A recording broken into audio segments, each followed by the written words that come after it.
नमस्कार, मी रुपाली मनोहर मधले, माझं गाव शिवाजीनगर. मी पशुसखी म्हणून कार्यरत आहे. आपण जीवामृत तयार करत आहे. आज करंडेवाडीमध्ये जीवामृत तयार करत आहे. 200 लिटर आपण ह्या बॅलरमध्ये पाणी घेतलेले आहे. जीवामृत तयार करण्यासाठी आपल्याला गोमूत्र 10 लिटर, गाईचे गोमूत्र 10 लिटर लागणार आहे. शेण 10 किलो लागणार आहे. वडाखालची माती 1-2 किलो लागते.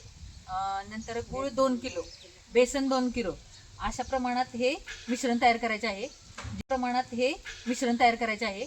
जीवामृत तयार करण्यासाठी पहिल्यांदा आपण 200 लिटर पाणी ह्या बॅलरमध्ये घेतलेले आहे. 200 लिटर पाण्यामध्ये आपल्याला पहिल्यांदा गोमूत्र 10 लिटर गोमूत्र, गाईचे गोमूत्र मिक्स करायचे आहे. गाईचे गोमूत्र मिक्स केल्यानंतर आपल्याला ते 10 किलो शेण हे पाण्यात मिक्स करून ते मिश्रण आपण ह्या ड्रममध्ये टाकत आहे. नंतर बेसन 2 किलो घेतलेले आहे. बेसन पण तसंच आपण मिश्रित करून याच्यात ओतायचे आहे. नंतर गूळ आपल्याला गूळ हा आपल्याला बिना केमिकलचा गूळ वापरायचा आहे. बिना केमिकलचा गूळ आपल्याला अजिबात वापरायचा नाही. तो 2 किलो वापरायचा आहे. गुळानंतर हे सगळं मिश्रण आपल्याला आणि वडाखालची माती 1 ते 2 किलो याच्यात मिश्रण करायचे आहे. हे मिश्रण आपण एकत्र करून हे 45 ते 48 तासच ना 48 तास हे मिश्रण आपल्याला झाडाखाली ठेवायचे आहे. आणि हे एक चूक झाली, हे मिश्रण आपल्याला घड्याळ्याच्या काटाप्रमाणे एकसारखे असे ढवळत राहायचे आहे. ते सकाळ संध्याकाळ असे 2 वेळेला आपण हे मिश्रण ढवळायचे आहे. आणि ह्याच्या गोनपाटाने हे मिश्रण आपल्याला झाडाखाली झाकून ठेवायचे आहे.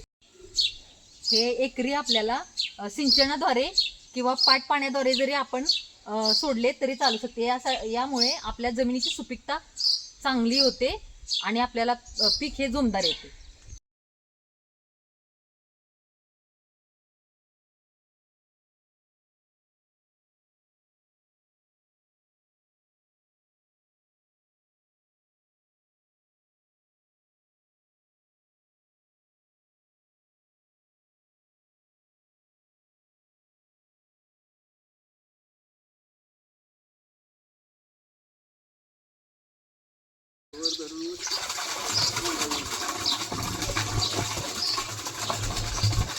मिक्स करायचं.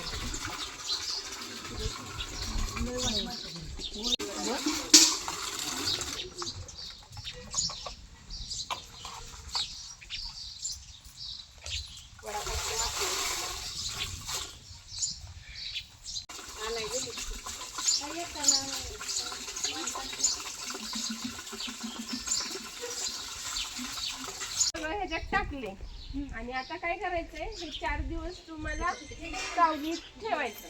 म्हणजे तसं 48 तासामध्ये त्याची प्रक्रिया चालू होते. पण 4 दिवस जरी तुम्ही जास्तीत जास्त ठेवलं तरी चालतंय. आणि फक्त ना घड्याळ्याच्या दिशेनं सकाळी आणि संध्याकाळी तुम्ही हे फिरवायचं. आणि ह्याला फक्त लावून ठेवायचं.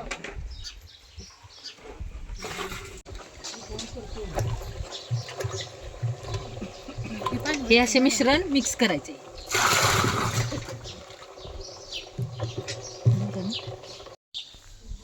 हे मिश्रण आपण तयार केलेलं आहे. आता ह्याच्यात आपण 200 लिटर पाणी वाढवणार. अशा प्रकारे करंडेवाडीमध्ये जीवामृत तयार करण्यात आलेले आहे.